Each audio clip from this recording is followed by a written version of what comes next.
주일 일부 오신 우리 성도 여러분들 주일을 환영합니다. 우리 오늘 설교 제목이 믿음은 바라보는 것입니다 라는 제목으로 말씀을 전할 텐데, 우리 앞뒤 좌우 우리 네 분씩 한번 이렇게 서로 이 제목으로 축복했으면 좋겠습니다. 믿음은 바라보는 것입니다. 시작.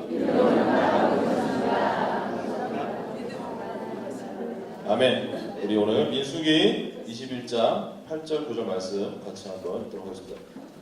우리 구약성경 231페이지 민수기 21장 8절 9절 말씀 이렇게 한 목소리로 같이 읽겠습니다. 시작. 여호와께서 모세에게 이르시되 불뱀을 만들어 장대 위에 매달아 물린 자마다 그것을 보면 삽니다. 모세가 물뱀을 만들어 장대 위에 다니 뱀에게 물린 자가 뱀을 쳐다본즉 모두 살아나라. 아멘. 방금 읽었던 이 본문의 이 사건은 지금으로부터 3,400년 전 이스라엘 백성들이 겪었던 굉장히 오늘날 우리에게도 의미한 바가 큰 의미심장한 사건입니다. 자, 홍해의 기적으로 출애굽했던 이스라엘 백성들이 라암셋에서 이제 여러분 혹시 시나이 반도 이렇게 지도 한번 머릿속에 한번 생각해 보시고, 자, 거기서 이제 우리 시내산까지 이동을 합니다. 드디어 가나안 땅을 향해서 가는데, 맨 우리 시나이 반도 꼭지점의 밑에 시내산이 있습니다. 라암셋에서 시내산까지 2달 만에 이 거의 뭐 100만 명이 넘는 이런 이스라엘 백성들이 이제 이동을 합니다.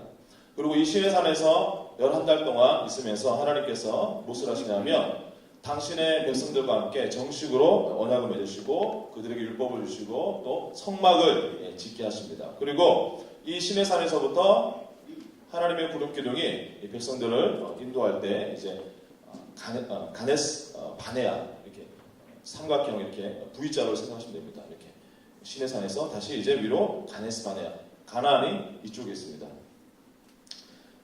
신명기 보면 이제 10하루 길을 걸렸다고 말합니다. 굉장히 짧은 거리죠. 여러분 한번 생각해 보십시오. 밑에 시내산에서 가네스 바네아까지가 10하루 길이라면 가네스 바네아에서 가나안까지는 산만 하나만 넘으면 됩니다. 그러면 2주 아무리 넉넉 잡아도 보름 또는 한 달이면 이 백성들은 가나안 땅에 갈 수가 있었는데 몇 년 걸렸죠? 40년 걸렸습니다. 자, 어디서 시간 낭비를 다 지체하느냐? 바로 이 가네스 바네아에서 시간을 다 지체합니다. 여기서 이제 그들이 정복하게 된 가나안 땅으로 12정탐꾼을 보내는데, 여러분이 잘 아시는 것처럼 여호수아와 갈렙을 제외한 나머지 10명의 정탐꾼의 부정적인 보고에 백성들의 마음이 믿음이 와르르 무너집니다. 그리고 그들은 이제 하나님 때문에 우리 다 몰수하게 생겼구나. 그러면서 하나님을 원망하고 이제 그런 불신앙의 죄를 짓게 되는데, 그것 때문에 하나님께서 이스라엘 백성들을 가네스 바네아에서 37년 6개월 동안 방황하게 만드십니다. 그래서 하나님께서 주신 형벌대로 여호수아와 갈렙을 제외한 출애굽 1세대들이 이 가데스 바네아에서 다 죽습니다. 그리고 이제 37년 6개월이 지나고 난 다음에 드디어 이스라엘 백성들이 이 가데스 바네아에서 이제 가나안 땅을 향해서 이제 가려고 하는데, 이제 가나안 땅 남쪽에 보면 모압 평지가 있습니다. 모압 평지를 가려면 이 가데스 지역에서 에돔 땅을 지나서 이렇게 모압 땅으로 가면 지름길로 또 왕의 대로를 통해서 금방 그들 약속의 땅으로 갈 수가 있습니다. 그런데 오늘 우리 읽었던 8절 9절 앞절을 보면 배경을 제가 간단히 설명해 드리면, 자, 이제 백성들이 드디어 정말 37년 동안 그 좁은 땅덩어리에서 다 시간 허비하고 드디어 이제 약속의 땅으로 가게 됐는데, 점점 이제 가나안 땅이 다가오면서 마음이 조급해집니다. 그러면서 이들은 이제 긴 여행 기간 동안 많이 지쳐 있습니다. 자, 그래서 이들이 예상했던 경로는 뭐냐면 에돔 땅에서 양해를 구하고 에돔 지역을 통과해서 바로 모압 평지로 가는 이 수직적인 그 길을 생각했는데, 이들의 예상과는 달리 에돔이 자신의 영내로 자신의 영토를 이스라엘 백성들이 통과하지 못하게 받아주지 않습니다. 거절합니다. 결국 이 백성들이 어떻게 됐냐면 저 밑에 홍해 바다 위쪽으로 뺑 둘러가지고 이제 이렇게 가게 됐는데, 자, 거기에 대해서 이 백성들이 불평하기 시작합니다. 오늘 민수기 21장 4절에 보니까 길로 인하여 백성들의 마음이 상하니라. 저는 이게 금방 좀 와닿더라고요. 제가 논산에서 그 훈련을 받았는데, 제가 논산에서 40 몇 킬로인가 그거를 이제 완전 운전하고 제가 훈련 받으면서 제 친구하고 저 멀리 이제 부대 새벽 내내 걸어서 진짜 저는 무릎하고 발바닥에 아무런 감각이 없어서 죽기 직전인데, 제가 이제 정말 너무 고통스럽게 옆에 친구하고 제가 얘기를 했습니다. 야, 너 만약에 5억 주면은 이거 다시 행군도 할래? 그랬더니 걔는 한대요. 걔가 저한테 다시 묻더라고요. 나 5억 줘도 안 해. 너무 고통스러우니까. 지금은 5억 준다 그러면 제가 몇 번이라도 하죠. 근데 한번 생각해 보시죠. 저기 꼬린점이 보이는데 바로 못 가고 다시 20km를 돌아간다 생각하면 이거는 견딜 수가 없는 겁니다. 그러니까 이 백성들이 제가 볼 때는 화가 나는 건 어떻게 보면 뭐 인지상정이라고 할 수가 있지만, 근데 이들은 하나님과 모세들을 향해서 이 일로 말미암아 그동안 쌓였던 불만들을 다 폭발시킵니다. 민수기 21장 5절에 보니까 백성이 하나님과 모세를 향하여 원망하되 어찌하여 우리를 애굽에서 인도해 내어 이 광야에서 죽게 하는가. 이곳에는 먹을 것도 없고 물도 없도다. 우리 마음이 이 하찮은 음식, 이 만나를 싫어하노라 하매. 자, 백성들이 이제는 너무 막 하나님을 원망하고 이제 화가 나니까 먹을 것이 없었던 광야 시대에 하나님의 은혜의 기적의 선물로 날마다 공급한 그 만나. 이 백성들이 처음 만나를 먹었을 때 뭐라 그랬죠? 와, 어떻게 이렇게 꿀송이처럼 이런 다것이 세상에 이런 음식이 다 있나라고 감탄했던 그 음식을 아마 우리가 요즘 먹는 꿀꽈배기보다 상상 없이 더 맛있었을 텐데. 근데 이제 그런 하나님의 은혜의 선물이 만나조차도 이제 이 백성들은 우리 마음이 이 하찮은 음식, 우리 개혁 한국판 보면 박한 음식, 이 정말 지긋지긋한 음식, 보기도 싫어, 이렇게 불평하게 됩니다. 자, 이들의 불평 소리를 들은 하나님은 그들의 반역이 걷잡을 수 없이 이렇게 막 일어나자 하나님이 어떤 방법을 쓰시냐면 급하게 불뱀을 동원해서 이 백성들을 물게 하십니다. 아마 구약 성경에 하나님께서 당신의 백성들에게 이렇게 이 정도로 화를 내신 것은 아마 여러분들이 찾기 어려울 겁니다. 이 불뱀은 당시 광야 지역에 서식하던 그런 독사 가운데 한 종류였는데, 왜 불뱀이라고 그랬냐면 이 뱀의 무늬가 불타는 듯한 붉은 반점이 피부에 타 있고, 또 이 뱀에 물리기만 하면 너무 독성이 강해서 온몸에 막 높은 열이 생겨서 죽기까지 하기 때문에, 그래서 그 지역 사람들은 그것을 불뱀이라고 불렀다고 합니다. 자, 난리가 났습니다. 뱀이 몇만 마리가 풀렸는지 모르겠는데 그 백성들 사이에서 이제 고통스러워서 고함 지르고 죽어가고 완전 온 진영이 아수라장이 됐습니다. 자, 이러한 자기 막 좌우에 사람들이 죽어가는 것을 보면서 그때서야 백성들이 정신을 차리기 시작합니다. 야, 우리가 잘못했구나. 야, 이거 회개해야겠다. 라고 그들이 깨닫고 7절 말씀 보니까 백성이 모세에게 이르러 말하되 우리가 여호와와 당신을 향하여 원망함으로 범죄하였사오니 여호와께 기도하여 이 뱀을 우리 진영에서 떠나게 하소서. 이렇게 간구합니다.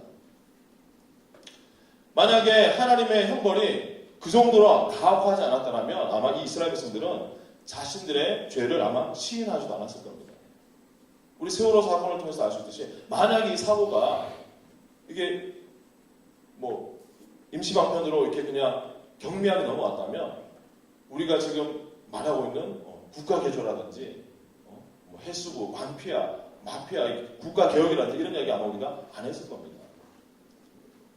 바로 그것이 우리의 교만하고 완악한 인간들의 본성입니다. 그러나 그들은 하나님의 강력한 채찍 앞에 완전히 꼬꾸라졌습니다.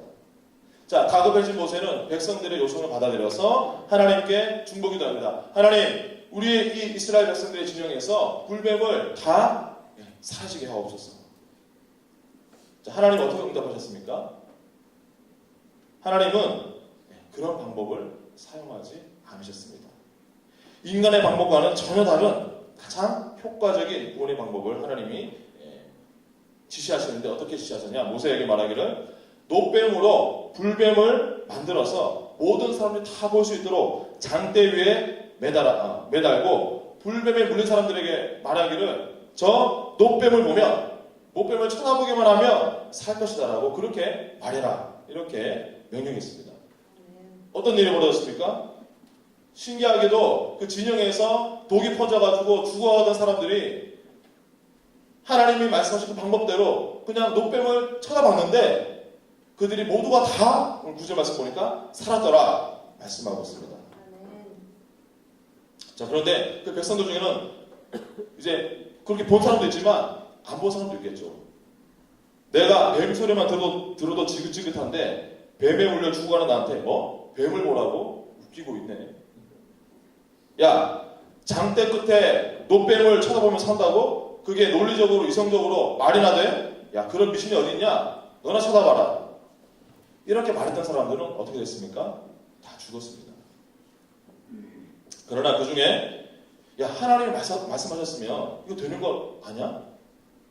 하나님이 산다고 했으면 한번 그대로 해보자. 좀 소부적인 사람들은 야, 에이, 믿져봐야 본전인데 이래도 죽고 저래도 죽을 것 같으면 그래, 한번 모세가 말한 대로 내가 한번 노뱀을 쳐다나 보자 하고 했던 사람들은 다 살았다라고 성경은 기록하고 있습니다. 바로 오늘 이 노뱀 사건은 우리 신약시대를 살아가는 우리에게 가장 강력하고 핵심적인 복음의 메시지를 우리에게 전해주고 있습니다. 예수님께서 직접 요한복음 3장 14절 15절에서 이렇게 말씀하고 있습니다. 모세가 광야에서 뱀을 든 것 같이 인자도 들려야 하리니 이는 그를 믿는 자마다 영생을 얻게 하려 하심이라.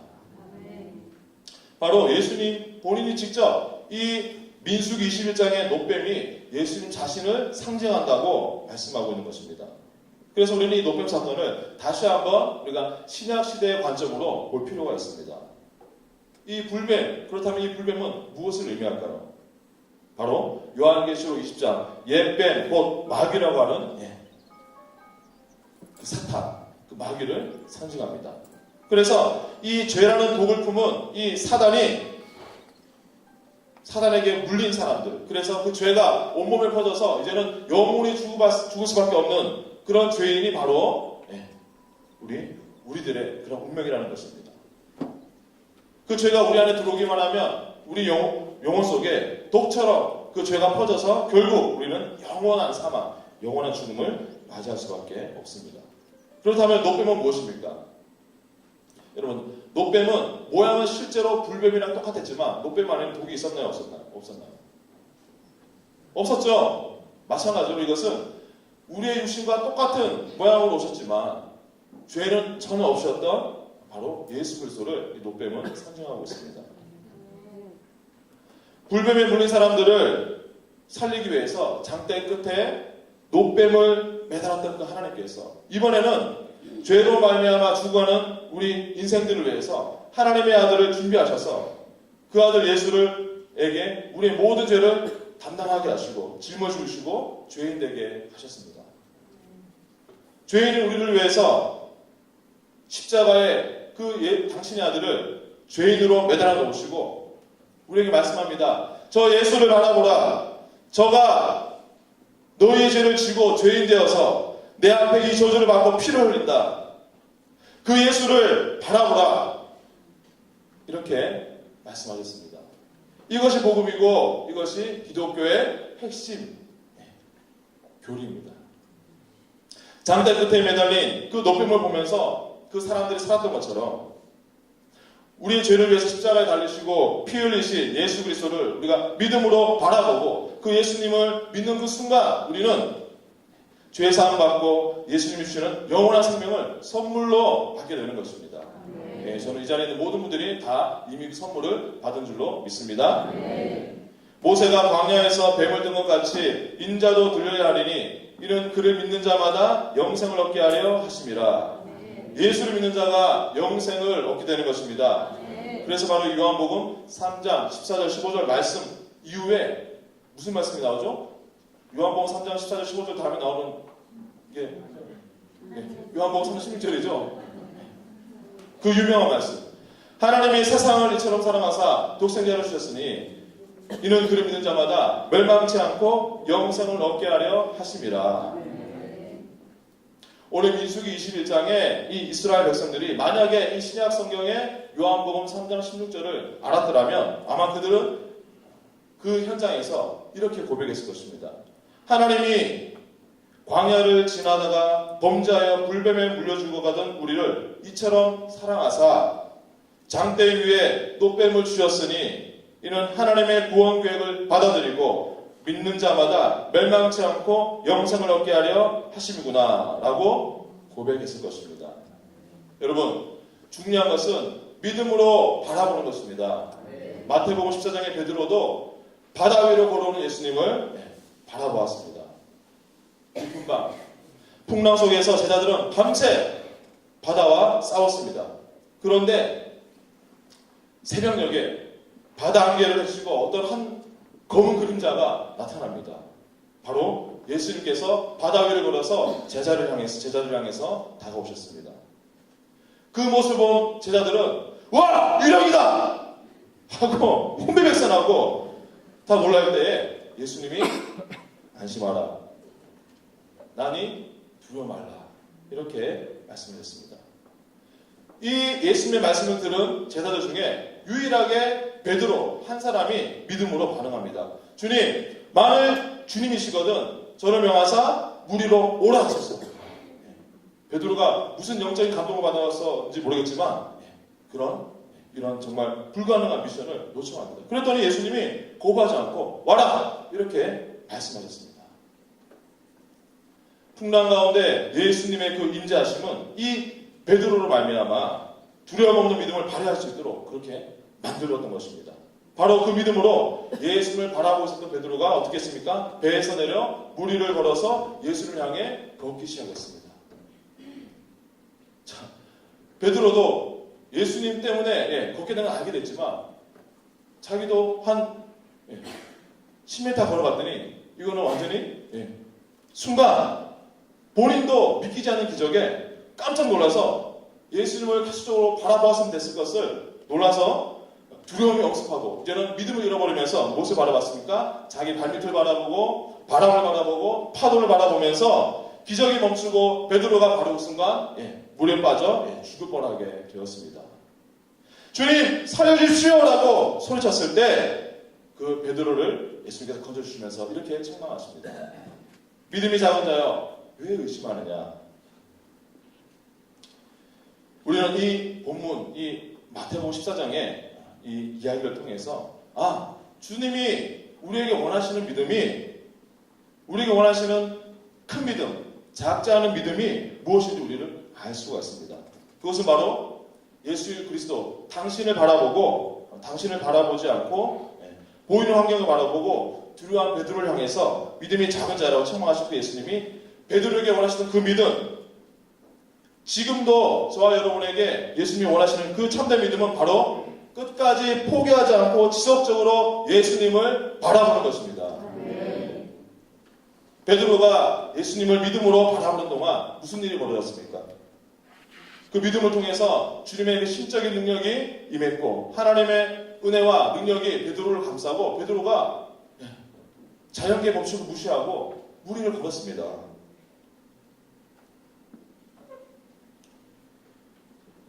바로 믿음은 이렇게 지속적으로 하나님을 바라보는 것입니다.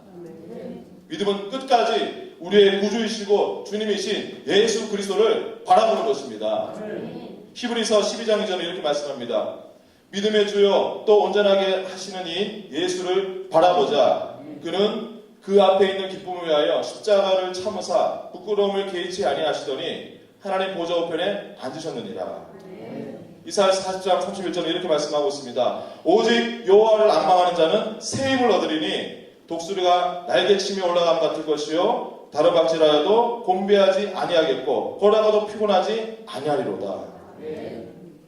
여러분, 산을 옮기는 것이 큰 믿음이 아니라 큰 역사를 이루는 것이 큰 믿음이 아니라 예수님이 원하시는 큰 믿음은 매 순간 예수님을 바라보는 것, 십자가에서 우리의 모든 죄, 우리의 모든 저주와 죽음과 상처와 연약함을 대신 짊어지심으로 우리를 살리시고 우리를 부욕해 하신 그 예수님을 바라보는 것입니다.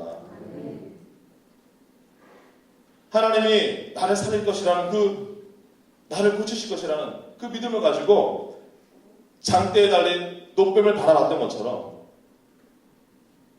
나 대신 십자가에 달리시고 부활하신 예수님을 바라보면 내 과거, 현재, 미래 모든 죄가 사함받고 그 예수님을 바라보면 영원한 생명을 얻고 그 예수님을 바라보면 나를 묶었던 모든 저주가 떠나가고 그 예수님을 바라보면 내 모든 상처가 치유함받고 그 예수님 바라보면 내 모든 슬픔이 기쁨이 되고 그 예수님 바라보면 예수님의 권세가 내 곳에 되고 그 예수님 바라보면 내 안에 성령이 임하시고 그 예수님 하나님의 은혜와 진리와 독생자의 영광이 충만하신 그 예수님 바라보면 내 안에 하나님의 무한한 은혜가 공급되고 주님의 한량없는 사랑이 쏟아 부음바 된다는 것을 믿고 주님 바라보면 믿음대로 됩니다. 그 믿음대로 받습니다. 그 믿음대로 누릴 수 있습니다.